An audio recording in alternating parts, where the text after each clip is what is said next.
from Barcelona Harbor. It's Paul here, and another edition of Designed to Heal. And I truly believe, absolutely believe that we are designed to heal no matter how far down we have gone, no matter what we've experienced. This is what I see over and over again. And so today, what I want to do is, I've worked with a lot of clients in the last, couple of weeks on family of origin issues with the EMDR. And it's really remarkable and uncanny how EMDR helps us to really get to the core of so many of these beliefs that hobble us and that we bring into adulthood from uh, all kinds of abuse that we experience at home. And there's basically four types, right? Physical, emotional, sexual, and neglect. And in many ways, it's interesting that one of the four forms of this that is very often uh, seen as one of the most serious is the issue of neglect. And so I want to talk about that today as we go forward in this week. So, so often, and just to put it in context, so often all of these four types of abuse are ways in which parents, for one reason or another, they carry generational baggage, generational trauma, and they impose that trauma on their children, knowingly or unknowingly. A lot of parents are veterans of war. And a lot of people, we don't like to talk about this very much, but so many people have parents who are victims of uh, war ravaged areas who have become refugees. And there's so many refugees in the world right now. There are more refugees right now than at any time since World War II. The number is somewhere between 65 and 70 million people.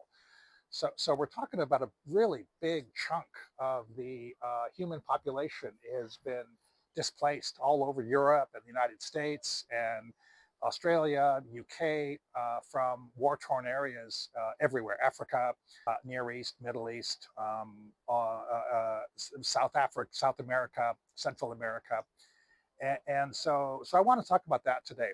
The first one is the issue of physical abuse, and I work with recently people who have experienced that physical abuse of pushing, shoving, slapping, beating, locking people out of the house. And this just sets off a great deal of alarm bells for young people as they move into adulthood, just because of the signals that they send.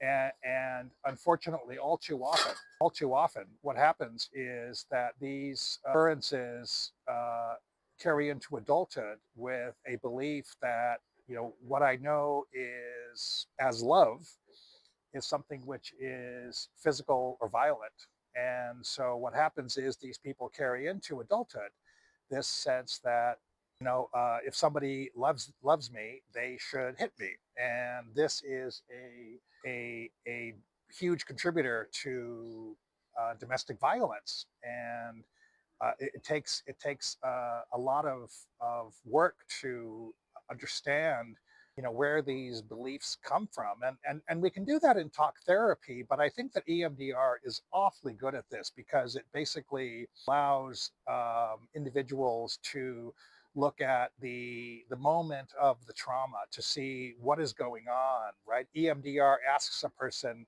in a very calm manner. I promise you, it's usually done in a calm manner. And this is where we want to ask a person what's going on at the time of the altercation, at the time of the event. And we ask a person, what do they see? What do they imagine? What are they experiencing? What are the emotions behind it?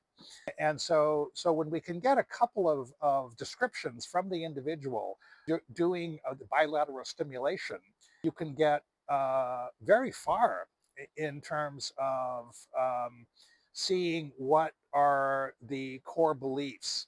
And why is this why does this work? Why is this effective? And it's basically the idea that the belief comes from that moment or those series of moments when emotion meets action, right? The right side of the brain is that place, time, event.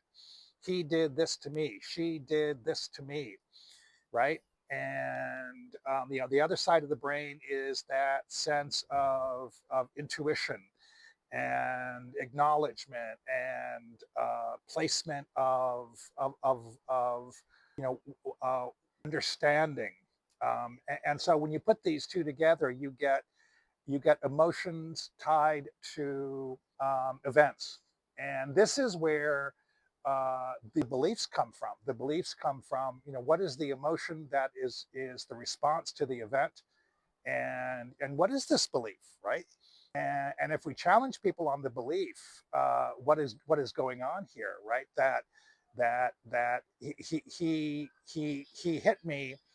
He was in a position to be a guide, as somebody who can instill in me an understanding of what is love, what is affection, what is that sense of safety or security that parents or a loved one is supposed to offer. Then we can say, aha, this belief arose at this circumstance, at this time, with this person doing this to me. And the emotion that you felt was whatever, devastation, pain, hurt, being used, right?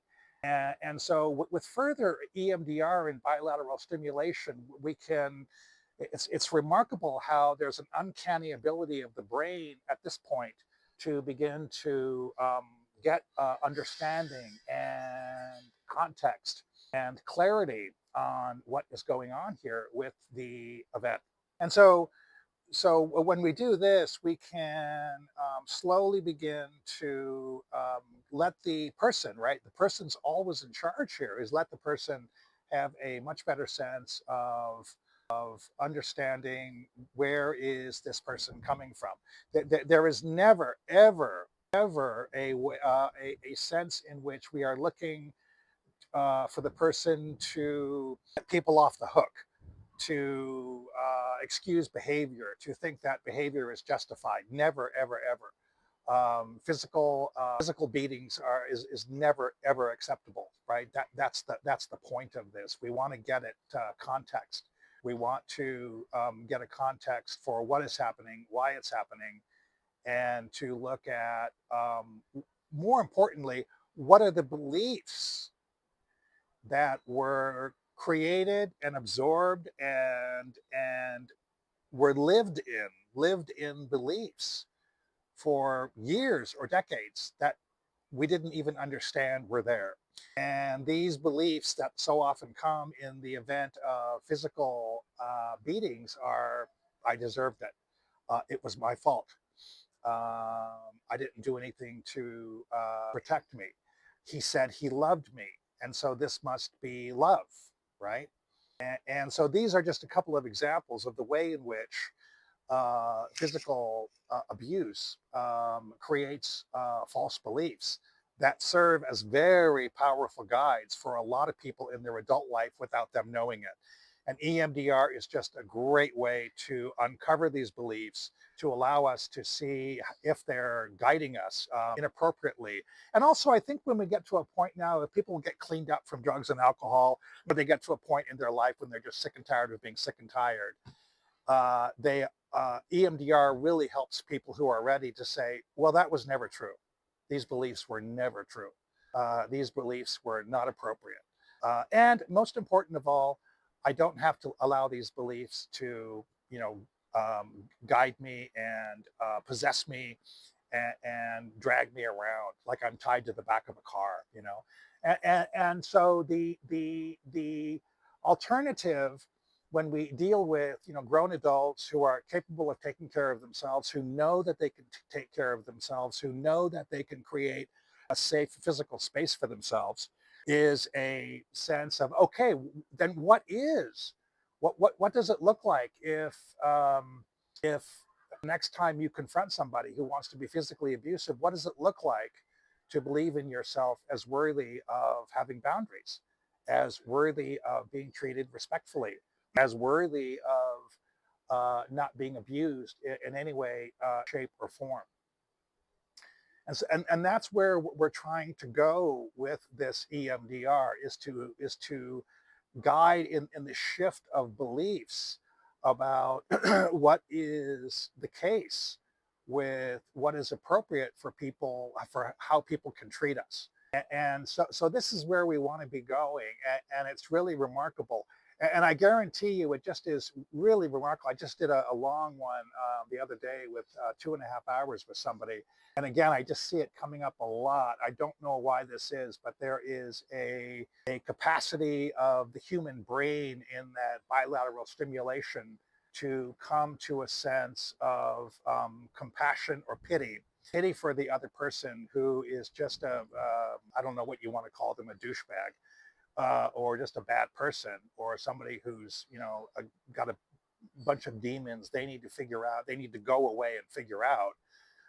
And for myself, for the individual who can forgive themselves for what they allowed people to do to them. And that's a really big deal.